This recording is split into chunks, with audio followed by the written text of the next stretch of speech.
Portugal chegou para pegar a Eslovênia no jogo que obviamente eles eram favoritos, mas estavam devendo um pouquinho na Eurocopa, né? Enquanto a Eslovênia faria talvez um papel de Eslováquia ou algo do tipo, tentando sobreviver e se manter viva na partida e tentar ganhar ali de alguma maneira que fosse, e eles até conseguiram em certos momentos brigar um pouco, né? Mas obviamente Portugal foi favorito e ficou na maior parte do tempo tentando fazer o seu golzinho. Os caras vieram com o time que vem jogando esse. Teve alguma alteração ou tô viajando? Em Portugal não teve, não. Foi exatamente o mesmo time contra a Turquia. Perfeito. E na Eslovênia, eles também vieram com a mesma formação que eles vêm jogando e com aquela dupla de ataque que é o Seško e o Sporar. E cara, o primeiro tempo, eu não sei o que tu achou, Yuri, mas eu achei muito decepcionante, assim, muito decepcionante Portugal. No primeiro tempo? Eles estavam criando algumas chances em cruzamentos, né? Assim, uma bola do segundo pau que o Rafael quase completa, Rafael Leão, né? Quase completa, aí o zagueirão tira. Aí depois tem um cruzamento que o CR7 quase alcança. Cara, foi dar 30 minutos de jogo quando o Portugal conseguiu dar a segunda finalização. Não tô nem falando finalização certa. Foi uma cabeçada travada do Cristiano Ronaldo. Portugal sem nenhuma chance clara, né? Teve uma falta perigosa do Cristiano Ronaldo. Aliás, ele bateu algumas faltas nesse jogo, bem de frente, assim, né? Teve algumas. E o único momento realmente de perigo nessa partida foi quando o nosso maninho Palhinha, que aliás fez um partidaço defensivamente, o Palhinha foi monstruoso, daqui a pouco a gente fala sobre isso, simplesmente meteu a bola na trave de fora da área, um tirambaço. Mas fora isso, foi um deserto de ideias, cara. Foi muito decepcionante, né? Foi muito decepcionante, mas nem tanto, né? Porque eu já falo isso desde a primeira rodada. E quando eu falei isso na primeira rodada, todo mundo aqui enlouqueceu. Meu Deus, como assim? Você está dizendo que Portugal jogou mal contra a República Tcheca? Os caras retrancaram, Portugal não jogou mal. Todo mundo aqui só faltou me crucificar, me colocar numa cruz assim, pregar minha mão na cruz assim, porque eu falei isso. E agora, exatamente a mesma coisa. A seleção de Portugal não está conseguindo jogar bem contra boas retrancas, não está conseguindo ser criativa, nem na parte individual, nem na parte coletiva, não está conseguindo ter repertório para furar essas retrancas. Às vezes nem retrancas tão boas assim, né? Que nem foi aquela retranca furreca da República Tcheca. Então nem posso dizer que estou totalmente decepcionado, porque eu já estava meio que sentindo que Portugal ia ter bastante dificuldades para furar a defesa da Eslovênia, que vale lembrar, também não foi vazada pela Inglaterra na fase de grupos, né? Eu acho impressionante, cara. Acho que de todas as seleções de Portugal que a gente tem visto nos últimos anos, acho que essa é a que está em melhor momento individual, tirando o Cristiano Ronaldo, né, que tá com 39 anos de idade, mas todos os outros caras, pô, o Rafael Leão tá jogando muito, o Bruno Fernandes, o Bernardo, o João Palhinha, o Diogo Jota, que tá ali como opção no banco, são muitos jogadores muito bons e muitos jogadores em boa fase nos seus clubes. E mesmo assim chega mais uma competição que Portugal não consegue jogar tudo que pode jogar com esses jogadores. O Vitinha, que eu esqueci de falar, que sempre tá dizendo aqui, foi um dos melhores jogadores da última edição da Liga dos Campeões. E mesmo assim Portugal não consegue jogar nem próximo do que se espera. Eu acho que Portugal, cara, não chega a ser uma Inglaterra, porque eu acho que a Inglaterra tem ainda mais talento individual do que Portugal, e o Southgate é um lunático, é um maluco, é doido. Ele faz umas coisas que ninguém consegue explicar. Eu acho que o Roberto Martínez não tá nesse nível de doideira. O Fernando Santos estava quase, mas ainda não estava. Mas fora isso, cara, muito decepcionante a seleção de Portugal em termos de expectativa para os jogadores e desempenho em campo, coletivamente falando. Esse jogo inteiro contra a Eslovênia foi como assistir um gigantesco pasto. Foi como ver uma mulher parindo uma rocha de 13 metros de altura. Foi isso que a sensação que eu tive vendo esse jogo de Portugal. Muito, muito pobre, coletivamente falando. Eu sei que, assim, eu dou uma passada de pano, porque o Roberto Martínez está há pouquíssimo tempo na seleção de Portugal, né? Ele assumiu pós-Copa do Mundo, né? Depois ali da demissão do Fernando Santos. Então eu dou uma passadinha de pano, vai. A maioria dos treinadores vai ter ali um ciclo de 4 anos para fazer o seu trabalho e a gente esperar alguma coisa. Em 1 ano e pouco não dá para fazer muita coisa. Mas ainda assim, eu acho que dava para fazer bem melhor do que isso. Eu já vi técnicos terem mais impacto em seleções, até piores do que essa seleção do Portugal, em pouco tempo, coisa que o Fernando Santos não está conseguindo ter. Eu não vou fazer o que muita gente aqui quer, que a gente chega aqui participando. Jogou mal pra caramba, foi patético em muitos momentos, cruza a bola para um lado, a bola passa e vai pro outro. Aí cruza a bola para lá, passa, aí o Cristiano Ronaldo tenta cavar um pênalti, não consegue. Aí entra o Francisco Conceição, tenta cavar um pênalti, não consegue. Até que o Diogo Jota, que sofreu o pênalti, se eu não me engano, e foi o melhor momento de Portugal no jogo. Enfim, não dá. Não dá. Simplesmente não dá. Foi terrível. Cara, o segundo tempo foi mais ou menos como o primeiro, né? Essas meias chances que Portugal criava, assim, era sempre um cruzamento que, pô, foi no lugar certo, mas foi muito alto e o Cristiano não alcançava. Uma bola que, pô, foi bem colocada, mas foi muito forte e alguém não chegava. E a defesa da Eslovênia, cara, tem que ser ressaltado também. A gente fala muito dos jogadores de Portugal, da seleção de Portugal, mas, cara, tem dois jogadores que fizeram um partidaço aqui, o Drxic.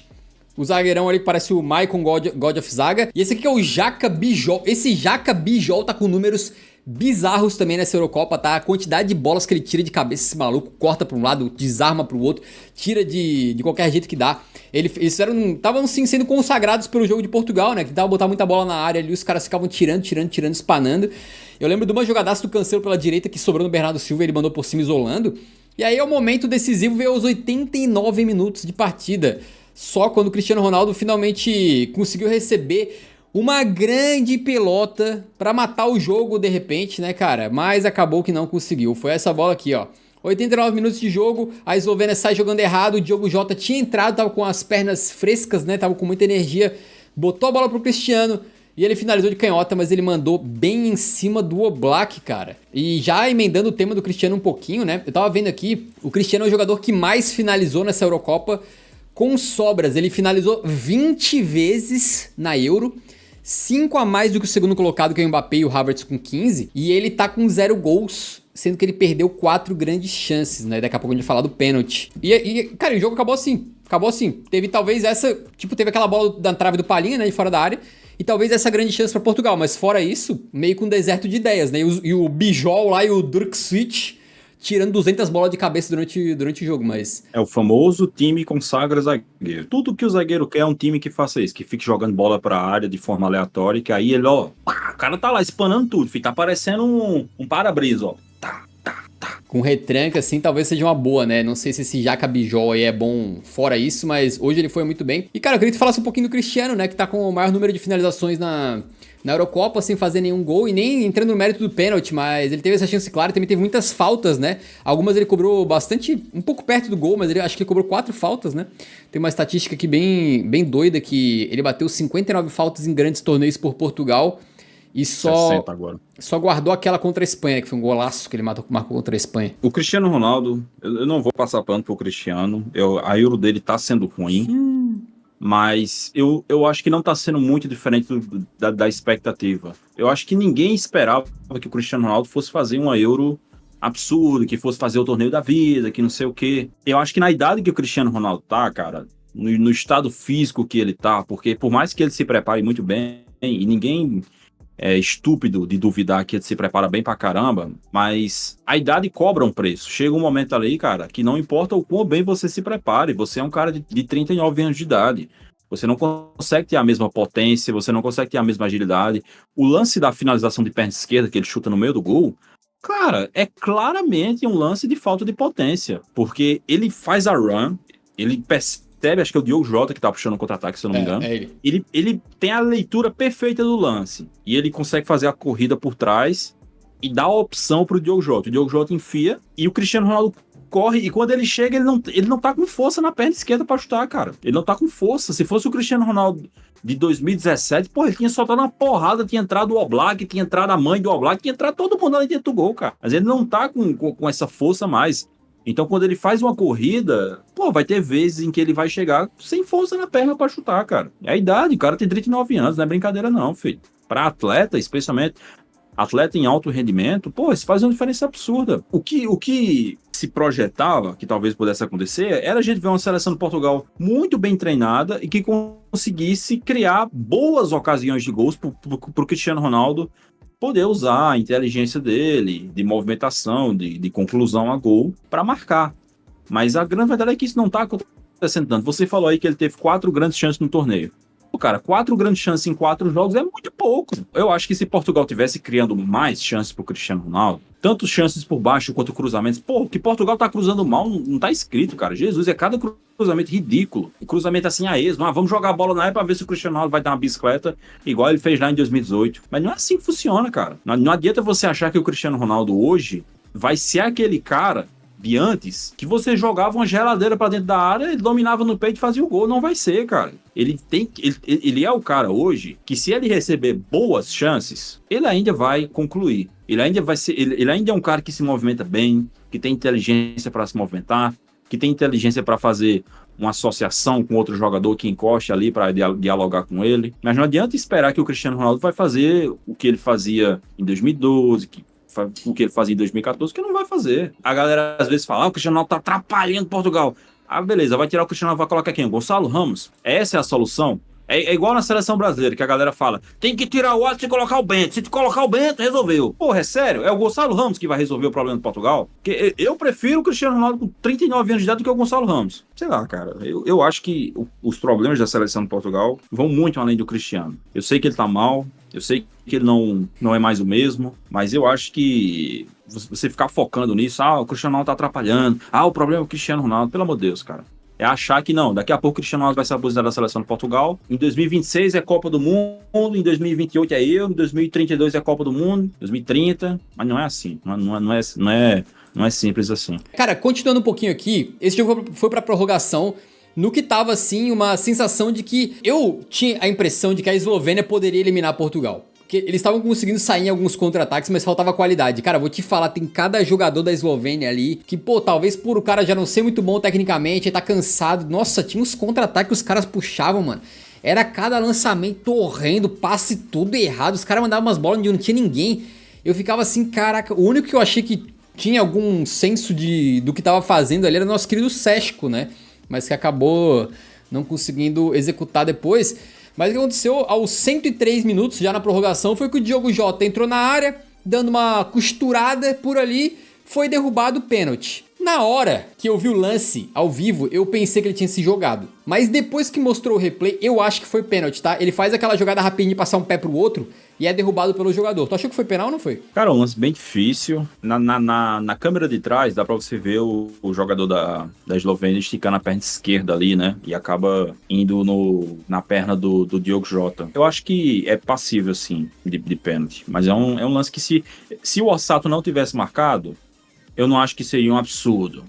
Mas marcou, eu acho que é passível. E aí foi o Cristiano Ronaldo pra bater o pênalti. Nesse momento, cara, eu te juro, o mundo tava se preparando para o gol do Cristiano. Eu vi aquele Mr. Chip, né, comentando assim no Twitter: vocês estão preparados para ver a história ser feita? Porque o Cristiano Ronaldo, se eu não tô enganado, se ele faz um gol aqui, ele vira o único jogador a marcar gol nos últimos 10 torneios grandes de seleção. Uma coisa assim, ó, um dado bizarro, desde 2004, né, que ele vem fazendo gol. E o Yuri pode até contar bastidores pra gente, porque ele tava nas redes sociais, né, tava com o post prontinho já. Cristiano Ronaldo faz o gol, papapá, eu já tava aqui me preparando também e tal. E aí, eis que voa o Oblak e faz defesa, cara, num lance muito difícil. Porque assim, a gente pode falar que o Cristiano não bateu tão bem, porque a bola não foi nem tão no canto e a bola não foi nem rasteira como deve ser ou nem tão alta, né? Ela foi naquela meia altura. Foi aquela batida que não é recomendada.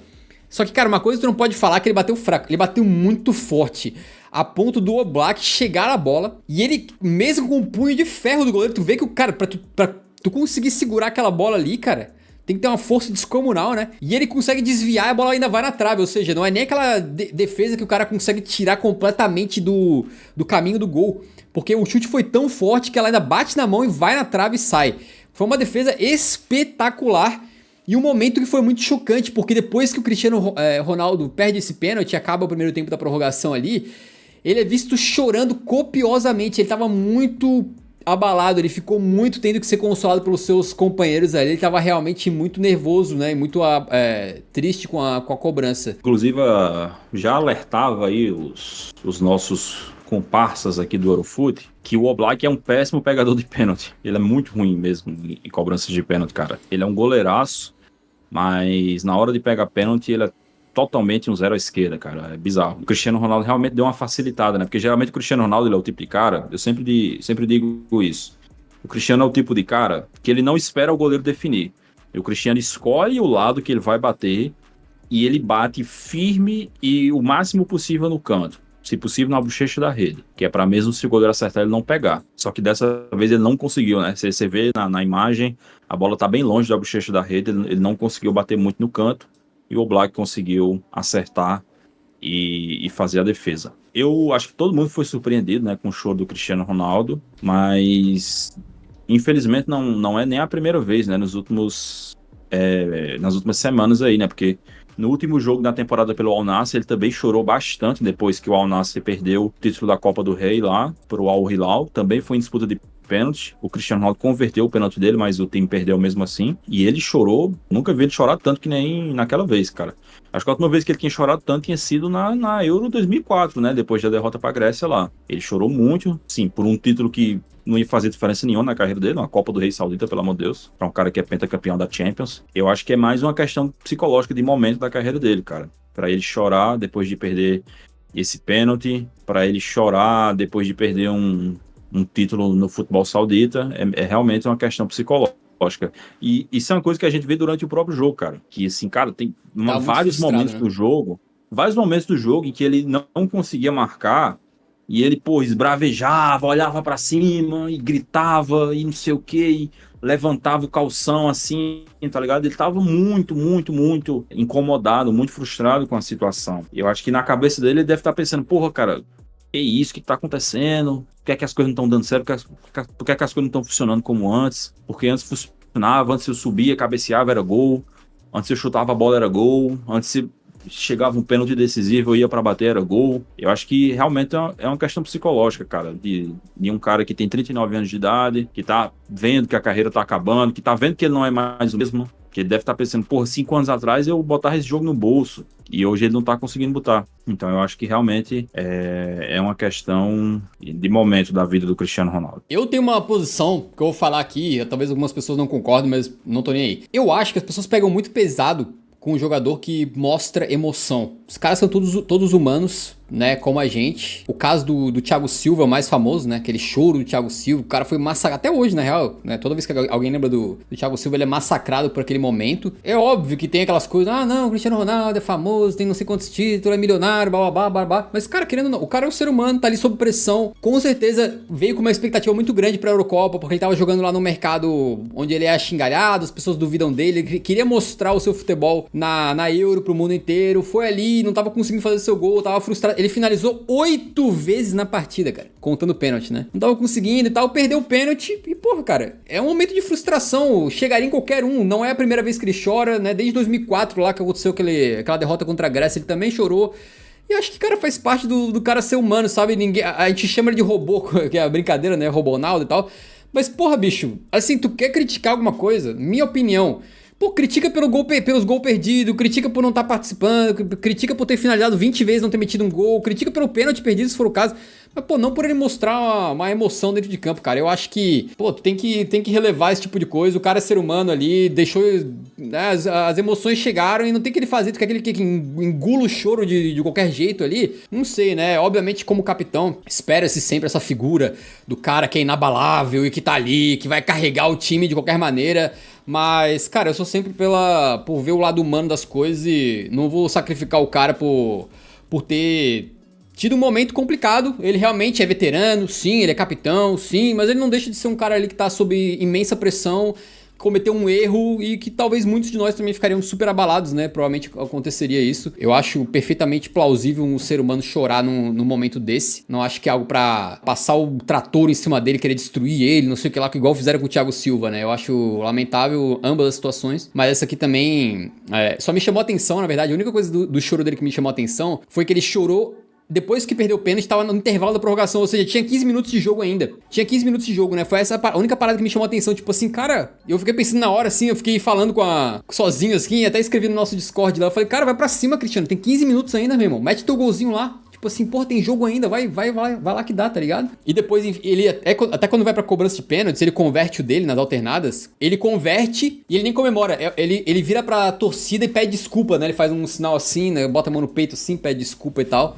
Enfim, cara, eu acho que é meio complicado da gente querer ficar criticando quando o jogador é robótico dentro de campo, que não dribla, que não faz nada, que não tenta nada diferente, que não mostra emoção e tal. E aí, ao mesmo tempo, também criticar quando o cara mostra humanidade, mostra fraqueza, fragilidade e tal. Enfim, acho que não é nenhum motivo pra ficar massacrando o homem por causa disso aí, né? Se tiver que criticar, critica pela atuação dele, não pelas lágrimas. Creio eu que é por aí. Cara, o Oblak fez uma defesa monstruosa, tá? Foi muito bem mesmo. E aí esse lance poderia ter decidido o jogo, até porque o jogo praticamente não teve lances claros. Esse aqui foi, obviamente, o maior pra Portugal, esse penal. E depois teve um lance pra Eslovênia, porque o Pepe, que vinha fazendo mais uma vez uma boa partida, ele se confunde um pouco com a bola ali, cara, e deixa o Šeško completamente livre, com todo o espaço do mundo pra sair na cara do gol e matar o jogo, botar a Eslovênia nas quartas, eliminar Portugal. E o Šeško, cara, olha só, velho, ele é um guri novo, tem um monte de time grande de olho nele, ele vai parar em breve em time da Premier League, provavelmente, fez uma temporada interessante lá pelo RB Leipzig, é um jogador que eu acho que tentou nessa seleção da Eslovênia. Era um dos poucos jogadores com qualidade ali. Chutou umas bolas de fora da área, tentou dar umas dribladas. Na Eurocopa, eu não acho que ele fez uma Eurocopa ruim, considerando que ele joga pra uma seleção bastante fraca, né? Mas, cara, nesse lance aqui, ele fez tudo errado, cara. Cara, olha só. Ele tá numa posição tão privilegiada que ele pode escolher chutar no canto, ele pode escolher cavar, porque o goleiro tá quase fora da área, ele poderia cavar aqui por cima. Ele poderia driblar pros dois lados. Se ele continua reto, ele consegue passar pelo Diogo Costa pra um lado. Se ele puxa pro outro, ele consegue passar pelo Diogo Costa também. E ele tentou finalizar de muito longe, cara. Então acho que o narrador aqui no comentário espanhol que tava dizendo o seguinte: às vezes o atacante ele é melhor quando ele não tem tempo pra pensar, que ele vai no instinto. A bola sobrou, ele pá! E mete gol. E quando o cara tem todo o tempo do mundo, ele pensa: ih, será que eu faço o quê? Será que eu cavo? Será que eu vou pra lá? Vou pra cá? Será que eu puxo? Tão chegando? Não tão chegando? E aí o cara, né, tomou uma decisão completamente errada. Ele finalizou, não conseguiu nem botar muito no canto, e o Diogo Costa fez uma defesa monstruosa. Me lembrou, e eu depois ouvi gente também falando disso nos comentários, me lembrou o Cássio contra o Diego Souza, né, daquele jogo lá do Vasco contra o Corinthians na Libertadores. Realmente, uma defesa heróica, porque manteve Portugal vivo. Se sai o gol aqui, muito provavelmente o Portugal ia pra casa eliminado, né? Ia ser por um erro do Pepe, que seria muito injusto também, porque o Pepe faz uma boa Eurocopa. Teve um jogo da fase de grupos que ele foi brilhante, né? Hoje também não tava mal, tava bem, também tava seguro. Mas hoje a galera falando, quase meteu o Andrés Pereira, né? Peidou, né? Peidou na farofa. Pra mim não tem mistério. Pra mim, zero. Mas tem que avaliar o chute, tem que avaliar a posição do corpo, a ação. Peidou. Não tem jeito. Pipocou, sentiu a pressão, sentiu o peso da nação nas costas. O atacante ali tem tantas opções, cara. Cara, o goleiro tá em total desvantagem. O gol é grande pra caralho. O goleiro é só um ser humano ali de 1 metro e alguma coisa. Até o chute que ele deu, que foi uma bosta. Se ele dá esse chute 2 pau mais alto, era gol. Ele peidou tanto no lance que ele não conseguiu nem botar força na bola pra bola subir. A bola vai rasteira e o Diogo Costa faz a defesa. Se ele tivesse chutado igual o Diego Souza, teria sido gol. Porque o Diego Souza, ele busca o canto. Só que o Cássio é monstruoso, cara. O Cássio vai lá. O Cássio pula como se estivesse pulando para pegar um pênalti e faz a defesa. O Diogo Costa, ele fez ali o movimento tradicional do goleiro, né? De abrir as pernas, fazer o X ali para aumentar o alcance do corpo dele o máximo possível. E como o Šeško chutou a rasteiro, a bola acabou indo na perna dele. Mas ali, cara, um atacante porreira mesmo, saiu ali, irmão, olha a posição do goleiro, chapa firme, ou a meia altura ou alto, ou então dá uma cavadinha, leva pra direita, dá aquela aberturazinha. Ele perdeu tanto, cara, que ele chutou de fora da área. Olha o espaço. Cara, tá muito longe, ele se precipitou pra cacete, cara. Nossa, cara. Sabe o que ele pensou ali? Meu Deus, eu preciso me livrar dessa bola. Era só um pouquinho mais calmo. Jogador, cara, ele pode ser bom e ser pipoqueiro. Porra, tem vários na história do futebol. Isso aí que o Šeško fez não quer dizer que ele é ruim. Porra, ele pode ir jogar em um time aí e se tornar um desses atacantes aí que toda temporada faz 20 gols, 25 gols.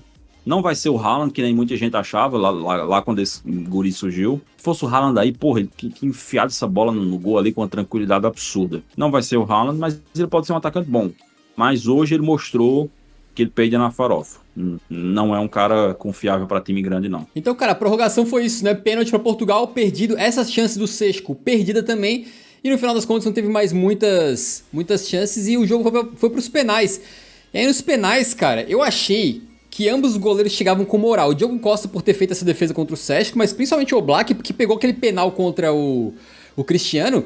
E na hora que mostrou a reuniãozinha da Eslovênia ali, dos caras fazendo aquele papo, pô, o Oblak, ele parecia ele tava quase rindo, cara. Ele tava tipo, né, chamando ali a responsa, falando em esloveno, lá sei lá que ele tava falando. Mas eu achei que o bicho ia chegar com tudo pra pegar esses penais.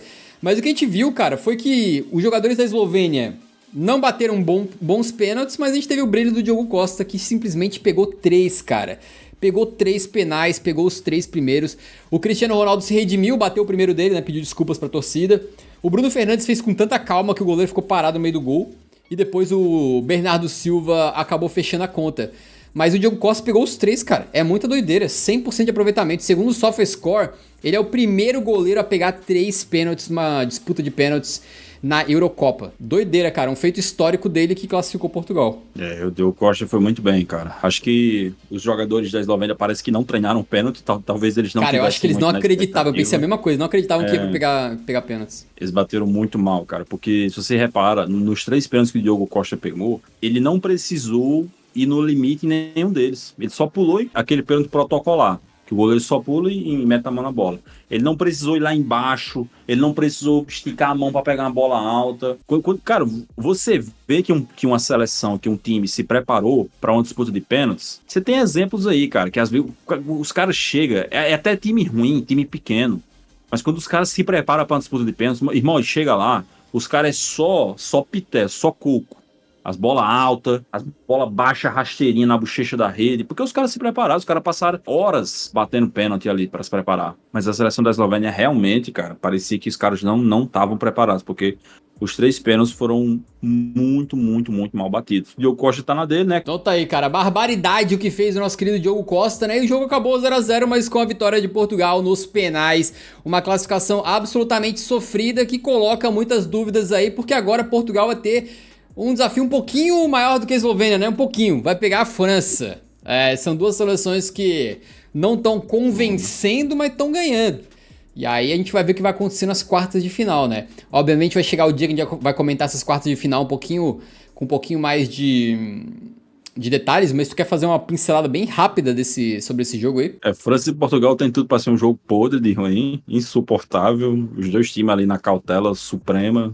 Ninguém quer dar nada pra ninguém, aqueles comentários do Gustavo Villani. Espanha e Alemanha, acho que vai ser um pouco mais interessante, mas eu também não tô esperando um jogo com muitos gols. Eu acho que os dois jogos vão ter poucos gols, vão ser jogos mais cautelosos, porque é quarta de final, você tá enfrentando a seleção forte do outro lado, não é brincadeira, mas com toda certeza dá pra esperar mais de Espanha e Alemanha, né? Outra coisa que eu queria te perguntar é o seguinte, a gente acabou colocando aqui como Man of the Match o nosso querido Palhinha, né? Porque não deu tempo de mudar, na verdade. Depois que o Diogo Costa fez o que fez, é óbvio que a gente colocaria o Diogo Costa, mas a arte estava pronta e o Palhinha fez uma... Cara, o Palhinha, esses números aqui, pra quem não acompanha os números, talvez não tenha noção do quão gigantesco que é o cara ganhar 19 duelos na partida. Tudo bem que teve prorrogação, então foi uma partida maior do que normal, mas 19 duelos é uma atuação monumental defensiva e 15 ações defensivas aqui conta bloqueios, interceptações, cortes e desarmes. 15 ações defensivas é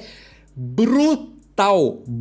Somando esses dados aqui, é uma atuação defensiva assim pra colocar nos livros de história.